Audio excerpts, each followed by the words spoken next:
नमस्कार, स्वागत है आपका। आप देख रहे हैं हमारा उत्तराखंड। मैं हूं आपके साथ अनाया शर्मा। शुरुआत करेंगे खबरों के विस्तार से।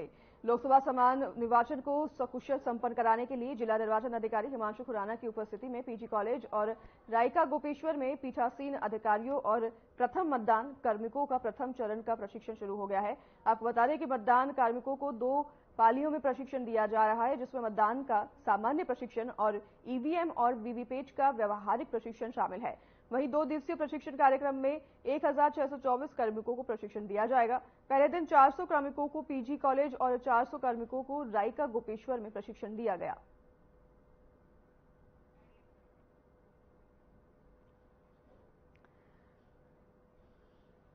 मतदान कर्मियों को प्रशिक्षण दिया जा रहा है और वहीं आपको बता दें कि इस दौरान 1624 कर्मियों को प्रशिक्षण दिया जाएगा। प्रथम चरण का प्रशिक्षण की शुरुआत हो चुकी है, जिसमें कई लोगों को प्रशिक्षण दिया गया है। मतदान कर्मियों को प्रशिक्षण दिया जा रहा है और 1624 कर्मी हैं जो कि प्रशिक्षण दे रही हैं।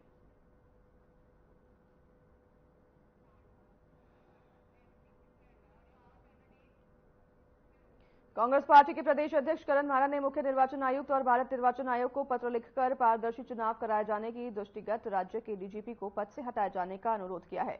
महाना ने मुख्य निर्वाचन आयोग को पत्र लिखकर कहा है कि लोकसभा सामान्य निर्वाचन की प्रक्रिया गतिमान है और ऐसे में निर्वाचन आयोग द्वारा उत्तराखंड में 19 अप्रैल को निर्वाचन की तिथि घोषित की जा चुकी है। तो वहीं उनका कहना है कि राज्य के वर्तमान डीजीपी अभिनव कुमार पुलिस महानिदेशक बनने से मुख्यमंत्री पुष्कर सिंह धामी के प्रमुख सचिव के रूप में तैनात रह चुके हैं। ऐसे में सत्ताधारी दल के प्रति निष्ठा में चुनाव की निष्पक्षता पर प्रश्न चिन्ह खड़ा होता है और पार्टी की प्रदेश प्रवक्ता गरिमा का कहना है कि इसी को लेकर मारा ने मुख्य निर्वाचन आयुक्त और भारत निर्वाचन आयोग को पत्र लिखकर उन्हें पद से हटाए जाने का अनुरोध किया है।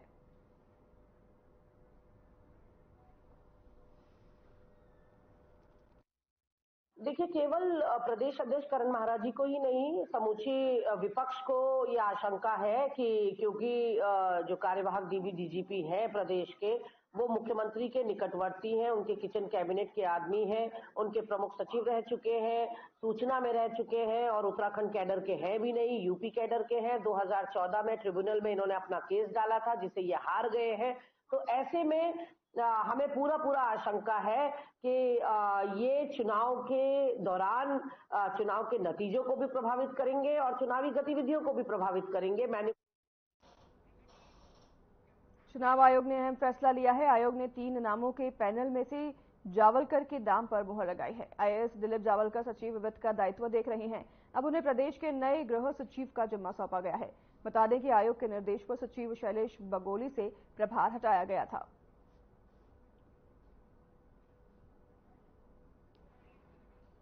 आईएएस दिलीप जावलकर को बड़ी जिम्मेदारी सौंपी गई है। प्रदेश के नए गृह सचिव अब होंगे जावलकर। वहीं चुनाव आयोग ने ये फैसला लेते हुए जानकारी दी है।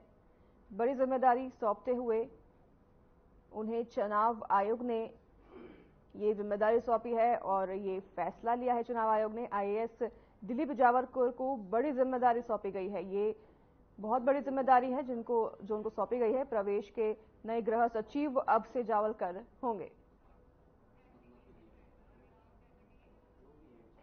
भूधंसाव आपदा से प्रभावित जोशीमठ नगर के अस्तित्व को बचाने की मुहिम के तहत अब नगर क्षेत्र के उपचार हेतु प्रदेश सरकार संजीदा हो गई है, जिसके निमित्त जोशीमठ नगर के मुख्य बाजार में 2 छोरों पर दशकों पुराने ड्रेनेज सिस्टम, सीवर लाइन और पानी के निकासी से हो रहे लिंकेज को अब सुधारने के लिए बड़ी जेसीबी मशीनों के जरिए खुदाई करने के साथ ही बड़े पाइपों को बिछाने का काम तेजी से चल रहा है और नालियों का निर्माण कार्य भी शुरू हो गया है। इसके साथ ही वर्षों पुरानी भूमिगत पेयजल लाइनों में लीकेज की समस्या और पानी के कनेक्शनों की जाल को हटाते हुए सभी पेयजल आपूर्ति वाले पाइपों और कनेक्शनों की जांच की जा रही है।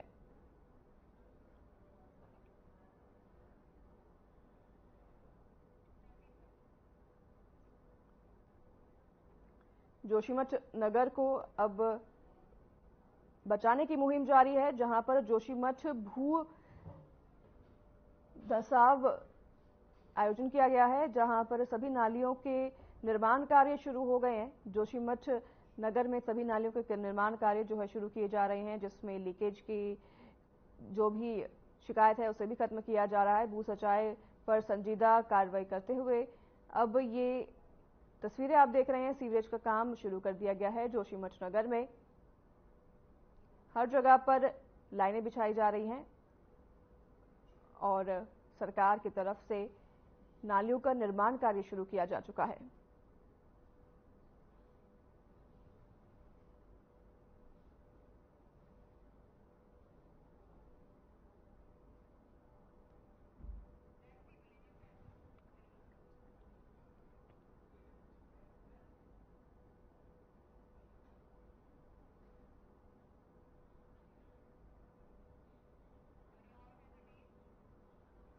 पूरे देश में लोकसभा चुनाव को लेकर निर्वाचन आयोग की ओर से आदर्श चुनाव आचार संहिता लागू कर दी गई है, जिसका प्रशासन भी कड़ाई से पालन कर रही है। कई क्षेत्रों में अभी भी कुछ सरकारी संपत्ति और बिजली के पोलों पर पोस्टर बैनर लगे हैं, जिसको लेकर जसपुर एसडीएम गौरव चटवाल ने कहा कि लगातार शहर क्षेत्र में रात दिन होर्डिंग से पोस्टर बैनर हटाए जा रहे हैं। वहीं सरकारी समितियों से भी पोस्टर बैनर को हटा दिए जा रहे हैं।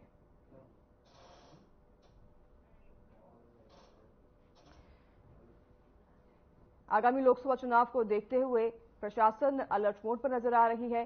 तो वहीं प्रशासन का ये एक्शन भी सामने आया है, जहां पर हर जगह से राजनीतिक पोस्टर्स को, बैनर्स को, होर्डिंग्स को हटाया जा रहा है और किसी भी जगह पर कोई भी राजनीतिक पोस्टर्स को देखने पर ही उन्हें हटा दिया जा रहा है। प्रशासन का ये कार्रवाई सामने आ रहा है लगातार।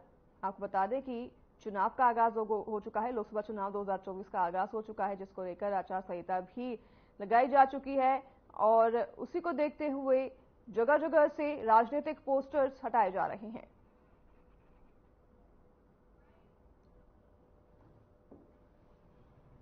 देखिए, निरंतर हमारी जो शहर में नगर पालिका की टीम है और ग्रामीण क्षेत्रों में हम कोशिश कर रहे हैं कि ज़्यादा से ज़्यादा जो सामग्री सरकारी संपत्तियों पर लगी है उसको उतारा जा रहा है। और आज खंड विकास अधिकारी को हमने एक नोटिस भी दिया है कि उनकी जो ग्रामीण इलाकों में जो कुछ उनकी परिसंपत्तियाँ हैं उसमें जो तत्काल जो है इस तरह की पेंटिंग्स हों या पोस्टर्स हों उसको तत्काल वहाँ से हटाएं। और नगर पालिका की टीम हमारी रात दिन लगी हुई है और अभी भी जहाँ पे भी लगे होंगे, क्योंकि एक बड़ा क्षेत्र है और जिसमें बहुत सारी संख्या में जो शहर में काफ़ी लगे हुए हैं, तो हमारी आज पूरी टीम जो है रात भर भी काम करेगी और सुनिश्चित करेगी कि हर सरकारी संपत्ति या खंबा या जो भी चीज़ जो पेंटिंग्स, वॉल पेंटिंग्स हुई हैं, उनको जो है समय अंतर्गत वहाँ से।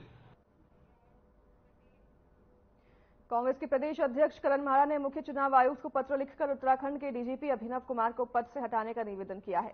आपको बता दें कि अभिनव कुमार डीजीपी बनने से पहले मुख्यमंत्री पुष्कर सिंह धामी के प्रमुख सचिव के रूप में कार्यरत थे, जिस पर करण मारा का आरोप है कि पूर्व में हुए अंकिता भंडारी हत्याकांड में जांच अभी भी जारी है और डीजीपी अभिनव कुमार अपने बयानों के जरिए सत्ताधारी दल के प्रवक्ता की तरह सरकार का बचाव करते हुए नजर आ रहे हैं, जिसे देखते हुए उन्हें पद से तत्काल हटाए जाने का आह्वान किया गया है। वहीं इस बात पर कांग्रेस के वरिष्ठ प्रदेश उपाध्यक्ष सूर्यकांत धस्माना ने कहा कि अंकिता भंडारी मामले में जिस प्रकार पत्रकार आशुतोष नेगी के गिरफ्तार किया गया है और जो सवाल डीजीपी पर उठे हैं, उसे देखते हुए लोकसभा चुनाव उन्हें उनके पद से विमुक्त करना चाहिए।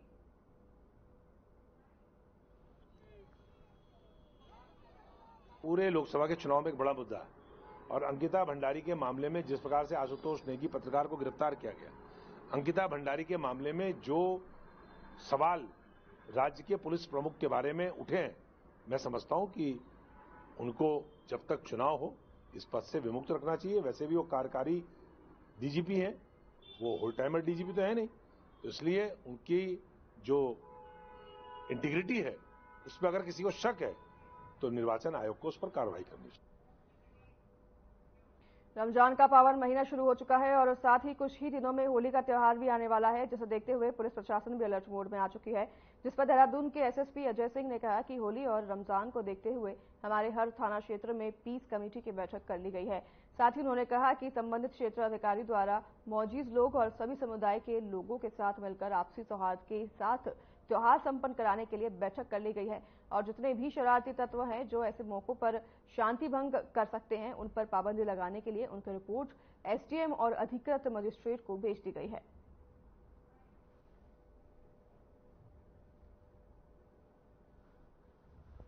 देखिए, रमजान का जो ये पावन पर्व माह है वो शुरू हो चुका है, साथ ही साथ आगामी सप्ताह में जो है होली का भी त्योहार आने वाला है। इसको देखते हुए पीस कमेटी की बैठकें जो हमारी हर थाना क्षेत्र में है वो कर ली गई है। साथ ही साथ संबंधित क्षेत्राधिकारी द्वारा जो मौजूद व्यक्ति हैं, जो दोनों सभी समुदाय के लोग हैं, उनको एक बैठाकर ये आपसी सौहार्द से जो है त्योहारों को संपन्न कराने के लिए एक बैठक कर ली गई है। बाकी कुछ ऐसे लोग जो चिन्हित होते हैं, जो शरारती तत्व होते हैं, ऐसे मौकों पर कहीं न कहीं शांति भंग की आशंका रहती है, उनको भी हमने पाबंद मुचलके के लिए यहाँ पर एसडीएम और सभी जो कंसर्निंग मजिस्ट्रेट हैं उनको रिपोर्ट भेज दी गई है। देहरादून के मुख्य विकास अधिकारी झरना कमठान की अध्यक्षता में जनपद स्तरीय समिति की बैठक हुई, जिसमें जिला योजना, राज्य सेक्टर और वित्तीय प्रगति की समीक्षा की गई। वहीं कम प्रगति वाले विभागों को अपने सभी कार्य 31 मार्च तक पूरे करने की चेतावनी दी गई।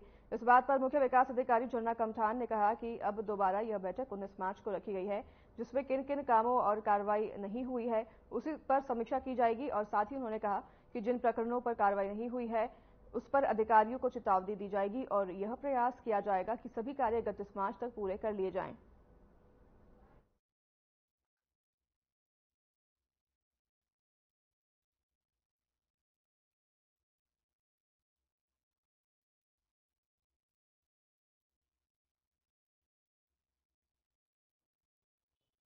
इसमें हम प्रत्येक मार्च DWSM की बैठक होती है जनपद स्तरीय समिति की, तो उसमें इस तरह के सारे प्रकरण रखे जाते हैं। गत माह ये बैठक हुई थी, तो जिसमें ये प्रकरण जो है वो निस्तारित करने के निर्देश अधिकारी गणों को दिए गए थे। अब पुनः ये बैठक 19 मार्च को प्रस्तावित है, तो उसमें समीक्षा की जाएगी कि किन किन प्रकरणों पर कार्रवाई नहीं हुई है। जिन पे कार्रवाई नहीं हुई है उसमें अधिकारियों को चेतावनी जारी की जाएगी और हर हाल में ये प्रयास किया जाएगा कि 31 मार्च तक कार्य जो है पूरे कर लिए जाए। जैसे जैसे लोकसभा चुनाव पास आ रहे हैं, चुनावी सरगर्मी भी बढ़ती जा रही है। इसी कड़ी में कांग्रेस ने चुनाव आयोग को पत्र लिखा है, जिसमें पार्टी ने राज्य के डीजीपी को हटाने की मांग की है।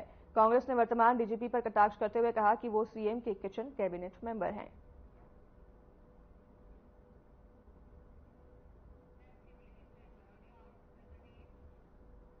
आगामी 2024 के लोकसभा चुनाव को लेकर सभी राजनीतिक पार्टियों के साथ साथ इलेक्शन कमीशन ऑफ इंडिया और इलेक्शन कमीशन ऑफ उत्तराखंड भी लगातार तैयारियों में जुटा हुआ है।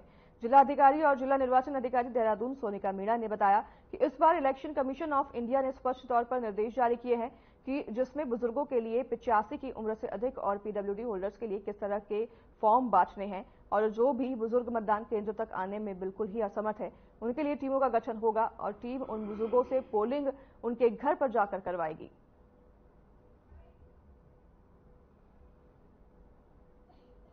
तो हमारे पास इंस्ट्रक्शंस ईसीआई के बिल्कुल बहुत ही विस्तृत इंस्ट्रक्शंस आए हैं कि 85 प्लस और पीडब्ल्यूडी वोटर्स के लिए हमें किस तरह से फॉर्म्स डिस्ट्रीब्यूट करने हैं और कलेक्ट करने हैं। उसकी टाइमलाइन है। जो बिल्कुल ही असमर्थ है आने के लिए उनके लिए हम अपनी टीम गठित करेंगे और फिर वो उनसे पोलिंग उनके घर जाके ही करवाएंगे। इसकी भी एक विस्तृत गाइडलाइन जो भी गाइडलाइन में आया हुआ है उसके अनुसार हम कार्रवाई करेंगे। भारत चुनाव आयोग की तैयारियां आपको बता दें कि चुनाव के आगाज हो चुकी है, जिसको लेकर प्रशासन भी अलर्ट मोड पर नजर आ रही है।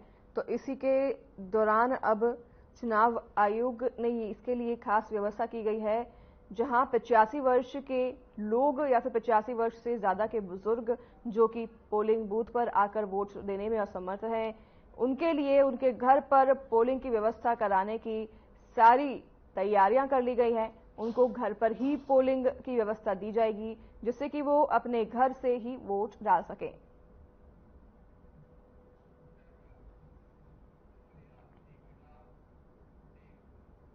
खबर चमोली से है, जहां देर रात करीब 10:30 बजे हरमनी मल्ली गांव में एक गरीब विधवा महिला के मकान में आग लग गई, जिसकी चपेट में आने से घर में रखे फर्नीचर, कपड़े, राशन, नकदी और महत्वपूर्ण कागजात आग में जलकर राख हो गए।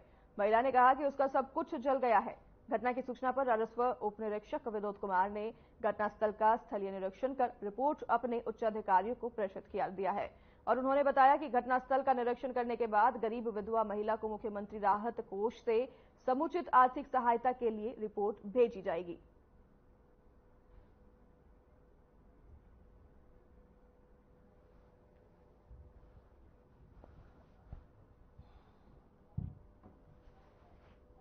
ये मैं नीचे सो रखा था और ऊपर आग लग गई। पता नहीं कैसे लगी ये आग, मुझे मालूम नहीं है। वो मेरा बैठा कमरा था, एक विधवा महिला हूँ मैं और मैं अपना कार गुजारा कैसे करूंगा। सारे मेरे आग लग के सारे बिस्तरे, कपड़े, फर्नीचर, टीवी सब चीज बर्बाद हो गई।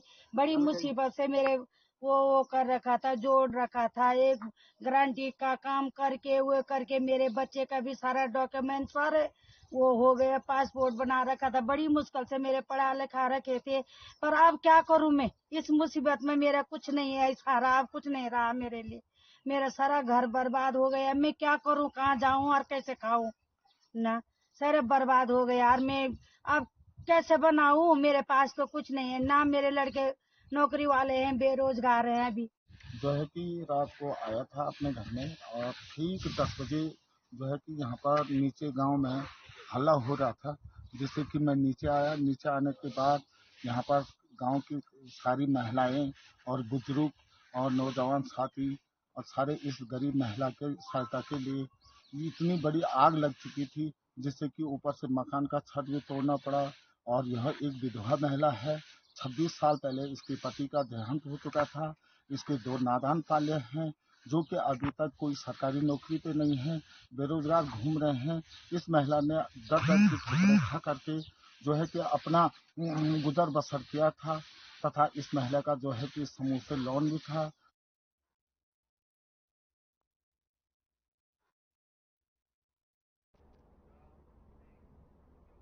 देहरादून में लोकसभा चुनाव के लिए पीठासीन अधिकारियों को नींबूवाला स्थित पर्यटन विभाग के प्रेक्षागृह में प्रशिक्षण दिया गया। जिला निर्वाचन अधिकारी डॉक्टर सोनिका ने पीठासीन अधिकारियों को स्पष्ट निर्देश दिए हैं कि वो चुनाव से पहले प्रशिक्षण में बताई जा रही बातों का चुनाव के दौरान पूरा ध्यान रखें।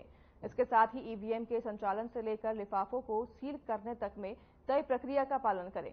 साथ ही पोलिंग पार्टी में शामिल अधिकारी और कर्मचारी किसी भी राजनीतिक दल, प्रत्याशी के अभिकर्ता, किसी अन्य व्यक्ति, संस्था से कोई सामान, वाहन या अन्य वस्तु न लें। मतदान पार्टी को आवंटित वाहन से ही पोलिंग बूथ पर पहुंचे और उसी वाहन से वापस लौटें।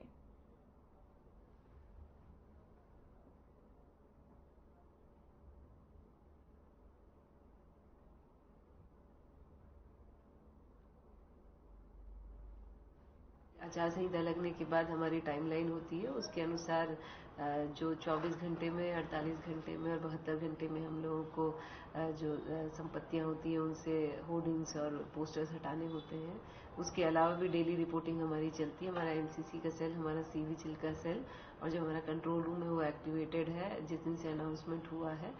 और आज हमारी जो पोलिंग पार्टीज हैं, जो पोलिंग पर्सनल्स हैं, उनकी पहली ट्रेनिंग चल रही है गढ़ी कैंट में। और वहाँ पे ईवीएम्स की हैंड्स ऑन ट्रेनिंग प्लस जो हमारे डिटेल किस तरह से पोलिंग बूथ पे इलेक्शन कराना है उसकी ट्रेनिंग दी जा रही है।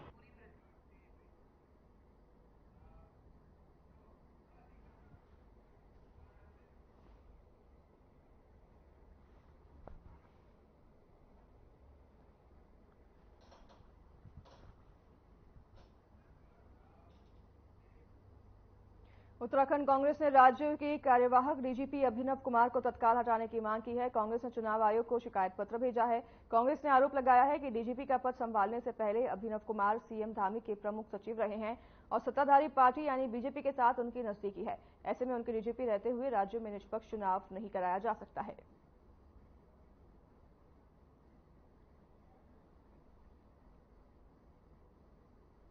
हम बहुत आभार व्यक्त करना चाहते हैं केंद्रीय चुनाव आयोग का, जिन्होंने उत्तराखंड के गृह सचिव शैलेश बगोली को पदमुक्त करने की बात कही है, उनको दूसरी जिम्मेदारी देने की बात कही है। लेकिन साथ ही साथ हम ये कहना चाहते हैं कि यहाँ के कार्यवाहक जो डीजीपी हैं अभिनव कुमार, हमें पूरा शक है कि वो निष्पक्ष नहीं होने देंगे चुनाव को, वो मैनिपुलेट करेंगे चुनाव नतीजों को, क्योंकि वो पुष्कर सिंह धामी के राइट हैंड है, किचन कैबिनेट के आदमी है और लगातार अपने सत्ता का या अपने पद का दुरुपयोग करते चले आ रहे हैं। दूसरी बात चौंकाने वाली मैं ये बताना चाहती हूँ कि अभिनव कुमार जो है उत्तराखंड कैडर के हैं ही नहीं।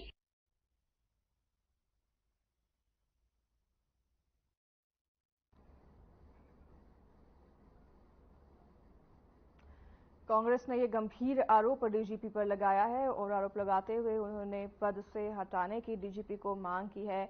उनका कहना है कि डीजीपी जो है मुख्यमंत्री के करीबी हैं, बीजेपी पार्टी के करीबी हैं, जिससे कि वो वोटिंग पर मैनिपुलेशन कर सकते हैं, जिसको लेकर उन्होंने डीजीपी को हटाने की मांग की है। साथ ही उन्होंने आरोप लगाते हुए डीजीपी को मुख्यमंत्री का किचन मेंबर भी बताया है।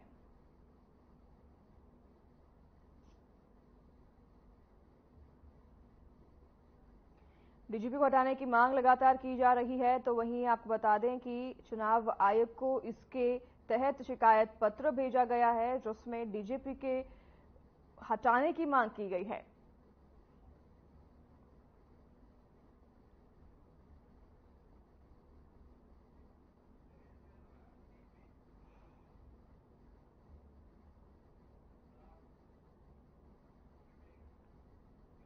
लोकसभा चुनाव नजदीक आते ही जहां बीजेपी ने एक तरफ तैयारियां तेज कर ली हैं, तो वहीं दूसरी तरफ कांग्रेस पार्टी बीजेपी पर लगातार हमला कर रही है। आपको बता दें कि कांग्रेस के प्रदेश उपाध्यक्ष मथुरा दत्त जोशी ने कहा कि बीजेपी ने प्रदेश में जिन प्रत्याशियों को मैदान में उतारा है, उन्होंने 5 सालों में अब तक एक भी विकास कार्य प्रदेश में नहीं किए हैं। साथ ही पिछले दिनों बीजेपी सांसदों द्वारा जिन गांवों को गोद लेने की बात की गई थी, उन गांवों में अगर जाकर देखें तो हकीकत कुछ और ही नजर आ रही है। इसके साथ ही प्रदेश में कानून व्यवस्था सहित महिला अपराधों का ग्राफ लगातार बढ़ता जा रहा है।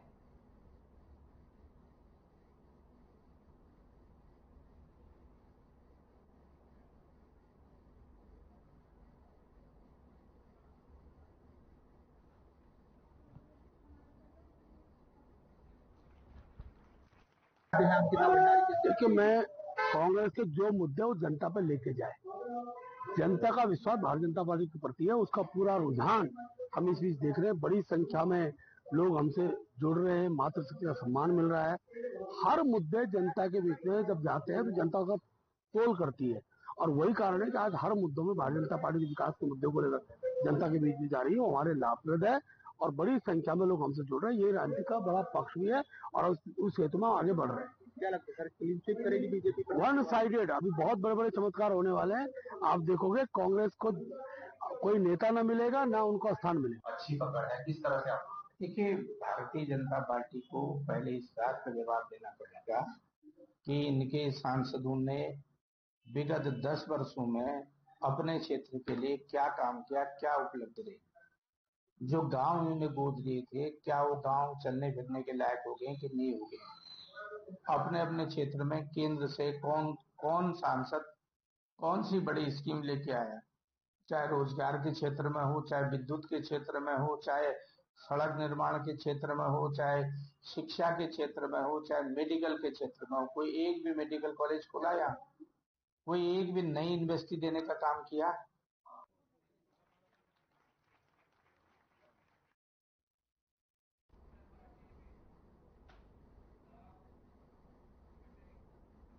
उत्तराखंड में लोकसभा की हॉट सीट माने जाने वाली हरिद्वार लोकसभा सीट पर जहां एक तरफ बीजेपी ने पूर्व मुख्यमंत्री त्रिवेंद्र सिंह रावत को टिकट दिया है, तो वहीं दूसरी तरफ मुख्य विपक्षी दल कांग्रेस पार्टी ने अभी तक हरिद्वार सीट से सस्पेंस बरकरार रखा है। वहीं हाल ही में टिकट को लेकर चुनावी गलियारों में कानपुर से निर्दलीय विधायक उमेश कुमार का कांग्रेस प्रदेश प्रभारी कुमारी शैलजा के साथ हरिद्वार सीट पर चर्चा होने की बात सामने आई है, जिसके साथ यह भी माना जा रहा है कि हरिद्वार लोकसभा सीट के लिए पूर्व कैबिनेट मंत्री और हरिद्वार सीट के दावेदार हीरा सिंह बीच को उम्मीदवार बनाया जा सकता है। इस बात पर हीरा सिंह बीच ने कहा कि हरिद्वार सीट पर मंथन बहुत ही गंभीरता से चल रहा है और जो हाईकमान कहेगा हम उसका पालन करेंगे।